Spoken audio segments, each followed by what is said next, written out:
26 दिसंबर 2004 एक ऐसा दिन था जिसे दुनिया कभी नहीं भूलेगी।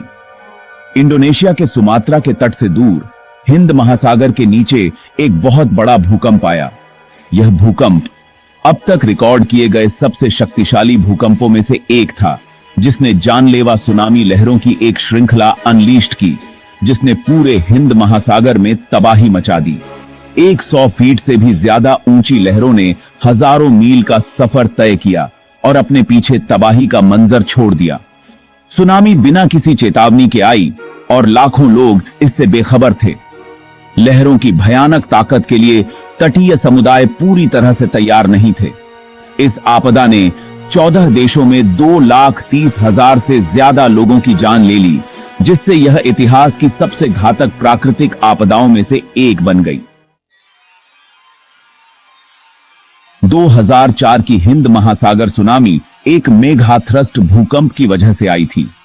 इस तरह का भूकंप सबडक्शन जोन में आता है, जहां टेक्टोनिक प्लेटें आपस में टकराती हैं।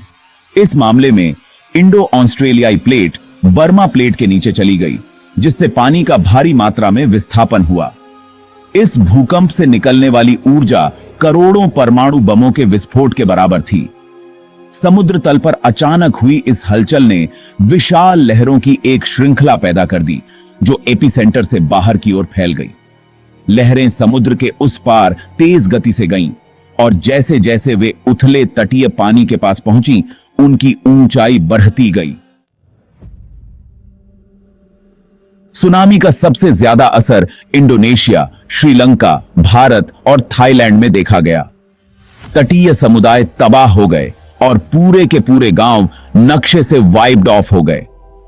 लहरों के जोर से घर, इमारतें और बुनियादी ढांचा मलबे में तब्दील हो गया। सुनामी की पहुंच तत्काल तटरेखा से बहुत आगे तक थी। लहरें मीलों तक अंदरूनी इलाकों में गईं, जिससे निचले इलाकों में पानी भर गया और पानी के जोर से पेड़ उखड़ गए, गाड़ियां पलट गईं और अपने रास्ते में आने वाली हर चीज बह। आपदा के बाद दुनिया ने डर के मारे देखा, क्योंकि तबाही का पैमाना साफ होने लगा। अंतरराष्ट्रीय समुदाय ने तुरंत प्रतिक्रिया दी और एक विशाल मानवीय राहत प्रयास शुरू किया। दुनिया भर के सहायता संगठनों, सरकारों और लोगों ने प्रभावित क्षेत्रों में संसाधन डाले। आपदा क्षेत्रों में बचे लोगों की सहायता के लिए आपातकालीन चिकित्सा आपूर्ति, भोजन, पानी और आश्रय जल्दी से पहुंचाया गया। खोज और बचाव दलों ने लापता व्यक्तियों का पता लगाने और घायलों को चिकित्सा सहायता प्रदान करने के लिए अथक प्रयास किया। भाग 5, दर्द और उम्मीद की कहानियां। 2004 की सुनामी ने लाखों लोगों के जीवन पर एक अमिट छाप छोड़ी। खंडहरों से दर्द, रेजिलियंस और उम्मीद की अनगिनत कहानियां सामने आईं। बेरहम लहरों में कई लोगों ने अपने प्रियजनों को खो दिया, परिवार बिखर गए। तबाही के बीच सर्वाइवल की कुछ अविश्वसनीय कहानियां भी थीं। लोग घंटों तक मलबे से चिपके रहे, थकावट और तत्वों से जूझते रहे।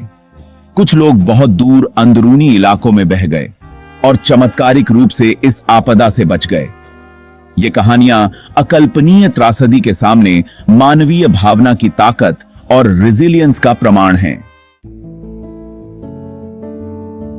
भाग 6, जीवन और समुदायों का पुनर्निर्माण। रिकवरी की राह लंबी और कठिन थी। बिखर चुके जीवन और समुदायों का पुनर्निर्माण करना एक बहुत बड़ा काम था। भौतिक क्षति बहुत ज्यादा थी, जिसके लिए वर्षों के पुनर्निर्माण प्रयासों की आवश्यकता थी। भावनात्मक और मनोवैज्ञानिक घाव बहुत गहरे थे।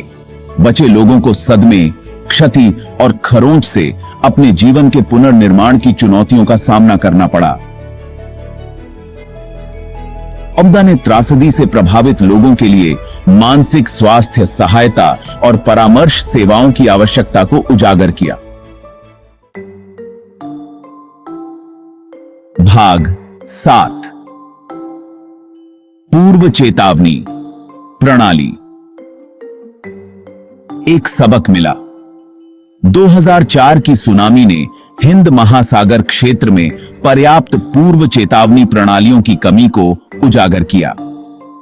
प्रशांत महासागर के विपरीत, जहां एक अच्छी तरह से स्थापित सुनामी चेतावनी प्रणाली थी, हिंद महासागर में तटीय समुदायों को आने वाली सुनामी का पता लगाने और सतर्क करने के लिए एक व्यापक नेटवर्क का अभाव था।